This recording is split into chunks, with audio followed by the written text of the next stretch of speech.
Hey guys, it's Dan from A to Z Coatings Roofing and Insulation. I'm in a basement here that we're getting ready to spray foam, and I wanted to show you a couple things to think about if you're planning on framing out your basement and then foaming the walls. Should I stud the walls before or after we spray foam? And the answer is you can really do either. I think the easiest way is probably just to stud them before we do the spray foam, but you want to leave a little bit of a gap. So this one has about a 2-inch gap between the stud and the poured foundation. And the reason for this is that we can actually spray foam in between the stud and the poured wall just to eliminate any thermal bridging.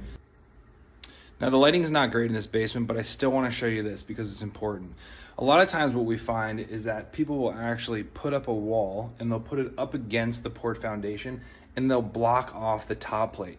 That makes it impossible for us to get the spray foam gun in there and get above the foundation wall and air seal all the way into what we call the band joist. It's where the foundation meets the home, so the concrete actually meets the top plate, and then all of your ceiling joists obviously are up there. In this particular situation, you can see we left an extra gap here. It's probably about 7 or 8 inches, just to make sure that the guys have room to get the spray foam gun up there and we can spray in this top plate area. It's very important. If you put this wall too close, again, you're gonna block that off. It's gonna make it impossible to insulate that critical area.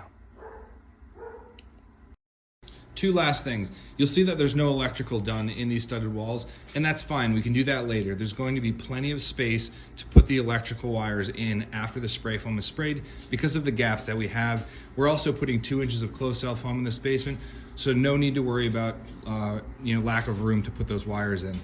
As we move into the mechanical room here, a lot of people ask, what do we do? There's no studs in here, and what we'll do is we'll spray closed cell foam along these walls. We'll spray it up in the box up there, and then we'll come all the way around and finish up with an intumescent coating, which is required by Pennsylvania law as a fire retardant property.